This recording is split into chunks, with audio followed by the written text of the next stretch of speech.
Привет, ребят. Давайте чуть пройдемся по событиям этой недели, предыдущей недели. И вот что хотелось бы обсудить сначала, это вчерашняя игра, июльские финалы, если не ошибаюсь. Расскажите, как вы вообще готовились, какие у вас были эмоции до начала игры?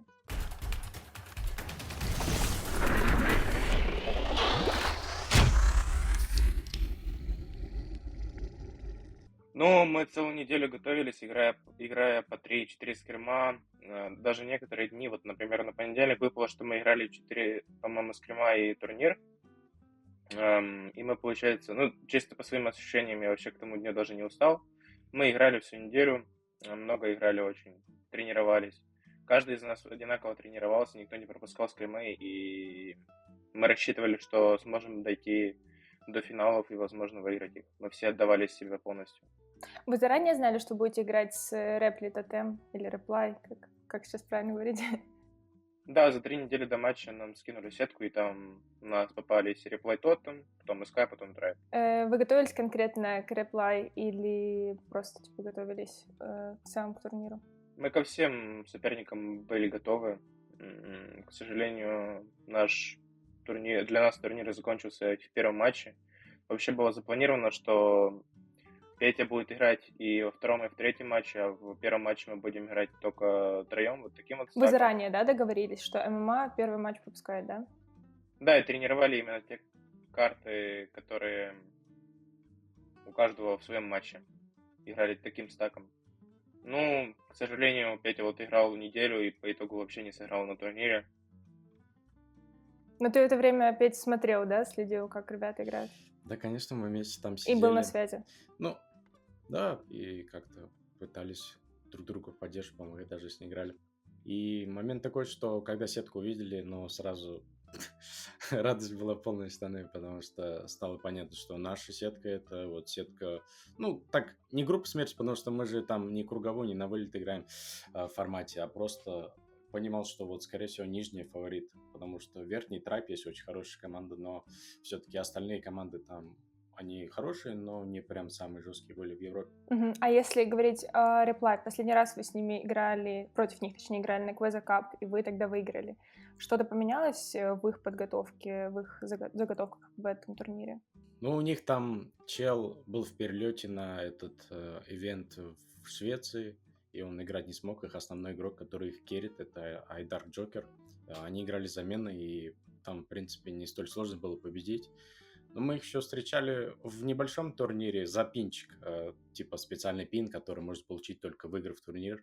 И вот мы в финале встретились с ними, там был матч где-то в 2 ночи играл я по своему времени, и там бо-3, бо-5, мы их там выиграли, но все-таки это не показатель. Сегодня ты выиграешь, завтра ты можешь спокойно также отлететь от типов, которых вообще не ожидал. Как вы думаете, в чем были основные ошибки? Вот на Хейсте, например, может быть, пик, может быть, неправильная какая-то тактика игры? Ну, вообще, такая тема, что драфт — это везение, можно сказать. И если тебе, допустим, падает первый пик, то намного труднее сделать пик. Ну, синяя монетка, если падает, то намного труднее сделать пик лучше, чем у соперника, потому что они его закрывают, и они смогут хорошую контру подобрать. И вот на такой карте, как Hot Potato, второй пик очень сильно решает, и у нас, к сожалению, был первый. Мы не угадали по банам, и после этого, в принципе, уже трудно было сделать пик лучше. То есть оставили самые жесткие персы, и мы отдали сразу же двух. У нас уже было очень жесткое просто здесь преимущество, и, к сожалению, не получилось сделать пик лучше, и отлетели вообще там на ноль. Кого в идеале было бы банить, если бы вы сейчас могли сделать заново это? Тут такой момент, что все равно с ласт-пиком убирать что-то. Персов сейчас очень много хороших, которые могут работать, которых натренили. И убирать что-то другое, против тебя все равно могут взять другую часть, которая... Просто ты смотришь, чем завершают свой пик твои соперники, и против них ласт-пиком берешь что-то более комфортное. Так что если бы мы убрали там того же Карла, то осталось бы что-то другое, и, в принципе, этим тоже могли бы закрывать. Или если мы даже там первый пик мы урвали себе метового Карла, они в конце пика могут что-то закрыть, там Гейл, что-то вот прям жесткая контра, ответку Карлу, и как бы ласт пик. Ну, не сказать, что все от ласт пика будет, но он очень большое пространство дает для того, чтобы тебе действовать под свою выгоду. Ярик, скажи, как тебе было вот как новенькому в команде играть на этом турнире по ощущениям и в целом? Ну, в целом, я никогда не играл настолько важные турниры. Для меня это был самый важный турнир. Я после своего 16-летия не успел сыграть ни одного месячного финала. К сожалению, яйца закрыли, и потом в Европе у меня не получилось никакой возможности не было сыграть. Ну, вообще подготовка была, ну, хорошая, конечно, но я уверен, что можно было бы и намного лучше отдаваться. Ам, Ну, я не думаю, что подготовки, если честно, проблема. К сожалению, не важно, как ты играешь, допустим, на протяжении недели на каждом скриме, как ты отыгрываешь хорошо там или плохо. Все решается в определенных двух сетах, и вот эти вот 80 часов, которые ты там мог хорошо играть, просто ты в одном сете там, допустим, делаешь какую-то ошибку, которая решает, и все эти 80 часов, на которых ты хорошо играл, они затуманены, и никто их не будет даже смотреть, потому что самая ключевая ошибка произошла на турнире. Петь, как тебе кажется, Ярик справился со своей первой такой серьезной игрой? Да, я думаю, что типа он старался, отдавал себя полностью и тренил нормально. Единственный момент, что просто командные решения в каких-то ситуациях были неверны в тех же гемах. Я бы это сказал так, что на скримах мы там круто таранимся со всеми. Там даже те же СК, мы против них играли очень много эту неделю, и мы не показывали свои основные заготовки, плюс СК наши будущие соперники, поэтому нельзя было раскрываться. Но вот мы там мучились, отлетали от них, потели, вот не показывали хорошие пики, вот готовились к этому, так сказать, матчу следующему. Но момент такой, что я не помню, кто именно это сказал, но были очень хорошие слова от спортсмена, который рассказывал, что, допустим, ты просто в пример берешь там тренировки и настоящие соревнования, ту же какую-то дощечку возьми длинную и попроси любого пройти по ней. Она будет крепкая, все спокойненько пройдут.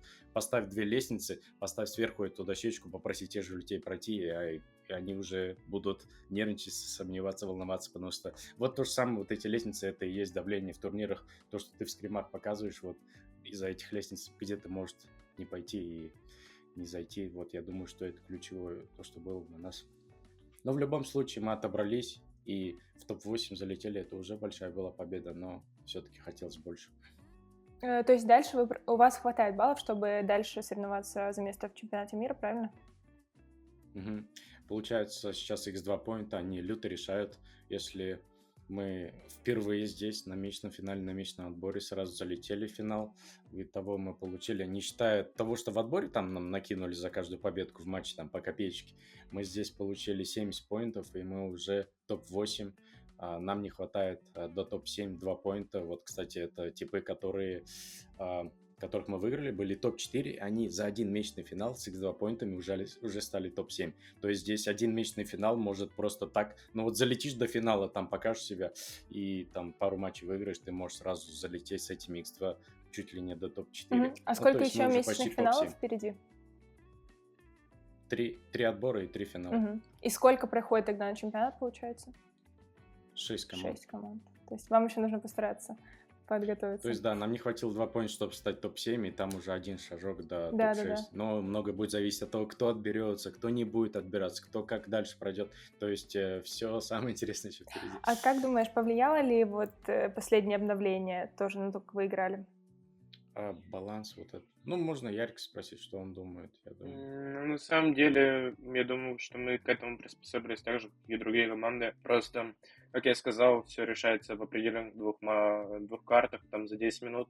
И под этим 10 минут нельзя сказать, что повлияли на это какие-то вот другие, да, внешние факторы или нет. Типа, просто все время на смарку из того, что, типа, так мало игры. Это формат был 3, это даже не был 5, типа, ты типа, не знаю, один раз ошибешься. Здесь права нет на ошибку, да. Слишком короткий матч. Чуть-чуть не так, все, ты уже не камбэчнешь, у тебя не будет уже на это время. По итогу выиграли в этом турнире Reply Totem. Вы думали, что так может произойти? Блин, сложный вопрос. Вообще, я думаю, что поглядев, как они против СК начали играть, и уже где-то стало понятно, что если они сейчас СК пройдут, то, скорее всего, они и финал могут забрать. Но это прогноз был, как я и говорил. Вот наша нижняя сетка, увидев вот состав Team QS, СК, Reply Totem и мы, вот примерно гипотетически вот 70%, что вот кто-то из этой нижней сетки, кто этих всех типов пройдет, ты, скорее всего, финал заберет, и так и вышло. Хотя Tribe тоже очень жесткую игру им в финале показали. В общем, круто было. Что еще из каких-то интересных моментов, заготовок вы увидели для себя, там, почерпнули из других матчей? Если говорить про другие матчи, то были команды, которые в первом раунде себя плохо показывали, во втором уже давали такой жар, что как бы прям сидишь и офигеваешь. Топ-1 играет против топ-8, и там такая Рубилова на равных чуть ли еще не проигрывает. Если не говорить о тактике, все-таки карты это не твои, ты, в принципе, там ничего не возьмешь. Можно сказать то, что ты понимаешь, что вот с этим форматом драфта все возможно, нет, ничего невозможно. Вот раньше, в 2021 году, были два типа, которые вот две команды, Clash, там, СК, и вот они просто всех выносили, катком проходили с закрытыми пиками, их никто ничего не мог сделать. А сейчас, когда есть 3 бана, ты понимаешь, что ты можешь навязать свою игру, все зависит от твоих решений, и как бы вот единственное понимание из этого приходит именно такое. Я еще хотела вас спросить про вторую карту, про гемы. То, что вот ты опять говорил, что были команды, которые вначале там плохо себя показали, а потом на следующей, например, не карте, да, а втором раунде, типа прям порвали команду. Тут было наоборот. У нас вы вначале выиграли, и во втором раунде сразу начали сливать. Тоже хотелось услышать, вот, Ярик, твое мнение. Как ты думаешь, что пошло не так? Думаю, все-таки вот Петя, про который лестница говорил, оно сыграло свое, и мы, к сожалению, не смогли показать свою игру, которая была на скримах, на других турнирах, когда мы играли слаженно. Как команда мы, к сожалению, не смогли синхронизированно сыграть, и вот после первой катки у нас начали потери какие-то происходить, типа Сэнди проходила за спину, и мы не смогли ее добивать и так далее. Думаю, просто, не знаю, переволновались, возможно. Поняла. Ну да, то есть эмоции влияют, а подготовка у вас так достаточно хорошая. Поэтому скажите, что у вас дальше в планах? Какие следующие турики? Ну, вообще, я считаю то, что нельзя расстраиваться, зацикливаться на одном поражении, и если мы, допустим, будем побеждать другие турниры, вот, допустим, сейчас у нас в среду будет КСК плей-оффы, то если мы, допустим, заберем, то я не хочу, чтобы люди вспоминали, как мы слили на месячном финале, чтобы они отпустили такое же это поражение, как и мы отпустили, и просто смотрели в нынешние результаты, что у нас будет дальше происходить, как мы будем стараться, потому что если команда зацикливается на одном поражении, то и дальнейших результатов не будет. А если смотреть, допустим, с будущего на прошлое, то вот если мы сейчас там грустим, допустим, а посмотреть потом с будущего, то это будет, наоборот, очень стыдно, типа, что мы тут вот как-то так расстраивались, по сути, достигли этой цели, которую ставили, просто не смогли тогда. Ну, типа, нельзя останавливаться, в этом уверен, и у нас будут Да, дальнейшие конечно. победы. Я уверена, что истинные фанаты, они все равно поддерживают нашу команду до последнего, а те, кто хотят найти какие-то, я не знаю, лазейки или мелочи, к которым придраться, они всегда их будут находить. Поэтому просто нужно не обращать на это внимания и двигаться дальше. И поэтому вот я как раз хотела спросить, да, дальше у нас Quasar Cup в среду, правильно? И что потом?